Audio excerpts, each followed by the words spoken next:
आपके सवालात आपके तज्जियाकारों के सामने रखते हैं जी। सलीम साफ़ी साहब, पहला सवाल आपके लिए और वो ये है कि क्या मौलाना फजलुर रहमान पीटीआई के साथ ग्रैंड अलायंस में शामिल हो जाएंगे? मेरा नहीं ख्याल कि मौलाना फजलुर रहमान साहब तन्हा पीटीआई के साथ इत्तेहाद करेंगे। अगर तो कोई इस तरह होता है कि मुल्क की सतह पे कोई इत्तेहाद बनता है जिसमें और पार्टियां भी हों, तो मौलाना फजलुर रहमान उसका तो अलायंस इत्तेहादी बन सकते हैं, लेकिन पीटीआई के ज़ेर क़यादत किसी इत्तेहाद का वो हिस्सा नहीं बन सकते। उसकी एक वजह तो ये है कि मौलाना फजलुर रहमान जो इल्ज़ामात इससे पहले पीटीआई पे लगाते रहे वो उन पे बिलीव करते हैं। सिर्फ वो सियासत के लिए वो इल्ज़ामात लगा नहीं रहे थे। दूसरा, मेरे ख्याल में दोनों पार्टियों को ये एहसास होगा कि उनका वर्कर इस इत्तेहाद को कबूल नहीं करेगा, तो आपस में तो इत्तेहाद नहीं हो सकता। पीटीआई लेड किसी इत्तेहाद में वो शामिल नहीं हो सकते। अलबत्ता अगर कौमी सतह पे कोई इत्तेहाद बनता हो और उसमें मौलाना फजलुर रहमान का लीडिंग पोजीशन हो तो वो उसमें शामिल हो सकते हैं। थैंक यू सलीम साफ़ी साहब। अगला सवाल सुहेल वड़ाइद साहब आपके लिए भेजा गया है और आपसे पूछा जा रहा है कि पीएम शहबाज गेटिंग स्ट्रॉन्गर और वीकर, यानी वजीर आजम शहबाज शरीफ तगड़े हो रहे हैं, मजबूत हो रहे हैं या कमजोर हो रहे हैं? देखें, अभी मैं तो इस नुक्ते पे आजकल गौर कर रहा हूँ कि मुझे ये लगा है कि एक दो चीजें ऐसी हुई हैं जिससे मुझे लगता है कि शहबाज शरीफ को जो मच नीडेड स्पेस थी वो मुयस्सर आनी शुरू हो गई है।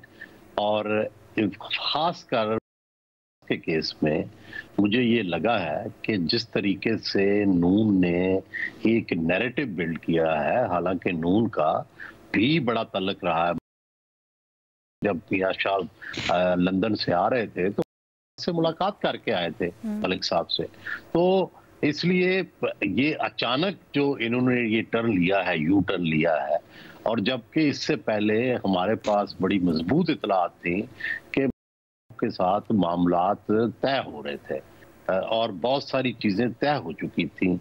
ये अचानक ये जो पॉलिटिकल नैरेटिव बना है जिसमें ऐसे लगता है कि नून की क़यादत की रजामंदी शामिल है, मुझे इससे लगा है कि कुछ स्पेस इन्हें ज्यादा पहले से मिल गई है जिसमें ये अपने मुखालिफ के लिए जज्बात का इजहार और अपने लिए ताकत का इजहार इनमें नजर आ रहा है। सर, ये वैसे स्पेस जो बनाई है या मिली है वो नेचुरली नून लीग ने या शहबाज शरीफ साहब ने मांगी, या फिर ये ताकतवर हलकों की क्योंकि वहीं पे मुखालफत है जहां इनकी है तो इसलिए स्पेस बन गई ताकतवर लोगों के आशीर्वाद से ही?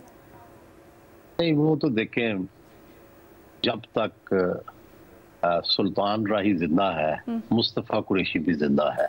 जिस दिन सुल्तान राही मर गया उस दिन मुस्तफ़ा कुरैशी भी मर गया। तो बुनियादी बात यह है कि जिंदा तो है वो, बड़े माशाल्लाह, अल्लाह ताला उन्हें और जिंदगी दे, लेकिन जिस दिन पीटीआई मर गई उस दिन नून भी किसी काम की नहीं रहेगी, नून भी फारग हो जाएगी। ये इनके कंधे उसी वक्त तक इस्तेमाल होंगे जब तक पीटीआई के चाकू कुंद नहीं हो जाते। ठीक है। उमर चीमा साहब, सवाल आपके लिए भेजा गया है कि पाकिस्तान टेक्नोलॉजी की दौड़ में इतना पीछे क्यों है और आप लोग इस पर बात क्यों नहीं करते?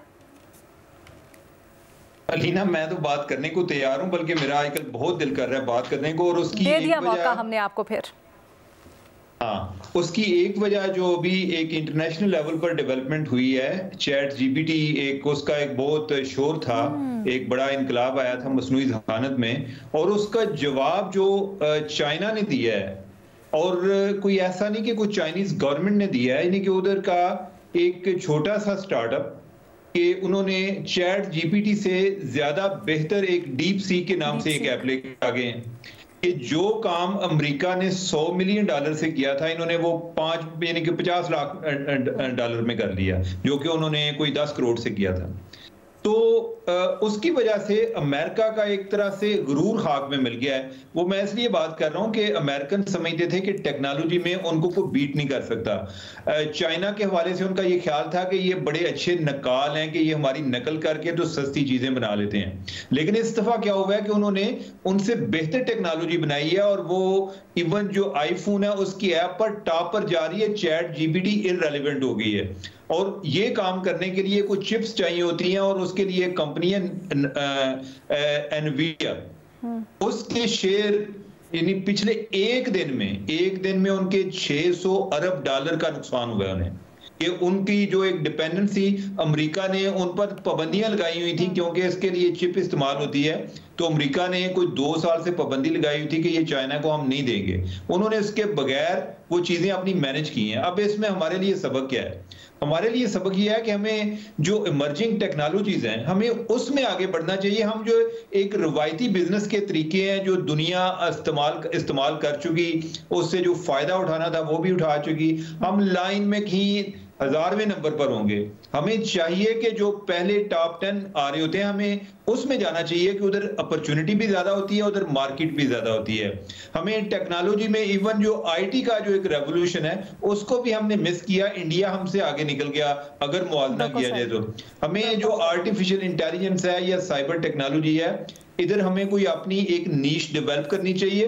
इधर आप समझ लेंगे जैसे एक पेट प्रोजेक्ट है और इसको इस अंदाज में लेना चाहिए कि जिस तरह हमने अपना न्यूक्लियर प्रोग्राम था कि कोई भी गवर्नमेंट आती थी न्यूक्लियर प्रोग्राम मुतासर नहीं होता था। हमारी कोई इस लेवल की कमिटमेंट चाहिए टेक्नोलॉजी के फील्ड में। कोई एक सेक्टर चूज कर लें और उसमें हमें आगे बढ़ना चाहिए और इसमें हमारे लिए बहुत ज्यादा अपॉर्चुनिटी है। अगर हम चाहते हैं कि इकोनॉमिकली हम ग्रो करें, इकोनॉमिकली अच्छा गो कि मेरे पास इससे मुतल्लिक एक सवाल है लेकिन हमारे पास वक्त बड़ा मुख्तसर है तो इसलिए थैंक यू उमर चीमा साहब। शहजाद सवाल आपके लिए भेजा गया है कि बिलावल ने कल कराची के ताजिरों को कहा कि बिजनेस कम्युनिटी चुगली ना करें, जो मसाइल हैं वो सिंध हुकूमत से डिस्कस करें, हम हल करेंगे। आपकी इस पर क्या राय है? गालिबन आपने प्रोग्राम भी किया था इसके ऊपर, क्या मौक़िफ़ है बिजनेसमैन का, क्यों चुगली की उन्होंने? जी अलीना देखें इसका बैकग्राउंड ये है कि चंद हफ्ते पहले जब आर्मी चीफ कराची में मौजूद थे तो वहां पे उन्होंने बिजनेस कम्युनिटी से मुलाकात की और ये पहली मुलाकात नहीं थी, उससे पहले भी 1-2 मुलाकातें हो चुकी थी। तो उसमें यकीनन बिजनेस कम्युनिटी ने काफी शिकवे शिकायत किए थे जो वो माजी में भी करते रहे थे। उन्होंने उस मरतबा आर्मी चीफ से ये कहा कि कई चीजें जो आपने हमें इंश्योर की थी कि हो जाएंगी वो भी नहीं हो रही है, कुछ चीजें हुई वो रिवर्स हो गई हैं। उन्होंने कहा पानी एक बड़ा मसला है और हम वहां पे लेके गए डीजी रेंजर्स के पास भी, वो भी इस मसले को नहीं हल कर सके। तो इस हवाले से उन्होंने बात की थी। फिर उन्होंने एंटी इंक्रोचमेंट जो डिपार्टमेंट है उसको कहा था ये एक्चुअली इंक्रोचमेंट डिपार्टमेंट है और कोई काम बिजनेसमैन जो है वो नहीं कर सकता है रिश्वत दिए बगैर, पैसे दिए बगैर, क्योंकि एक पैरेलल सिस्टम सिंध हुकूमत चलाती है जो कि एक पैरेलल सिंध हुकूमत है, तो उसको आप रिश्वत देंगे तभी आपके काम होंगे। तो ये उसका सारा बैकग्राउंड था। और फिर आपको पता है अभी 2-3 दिन पहले जब एहसन इकबाल वहां पे गए हुए थे कराची, तो वहां पे भी बिजनेस कम्युनिटी ने उनसे कहा कि आप मरियम नवाज हमें दे दें कुछ अरसे के लिए और मुराद अली शाह को अपने पास ले लें। तो ये भी बड़ा बुरा लगा पीपल्स पार्टी को जो कि एक अरसे से सिंध में हुकूमत कर रही है। तो इस बैकग्राउंड में ये मीटिंग बुलाई गई थी और मेरी कुछ 2-3 बिजनेसमैन से बात हुई है, वो इस बात से मुतमईन है कि हमारी बात एटलीस्ट सुनी है बिलावल साहब ने।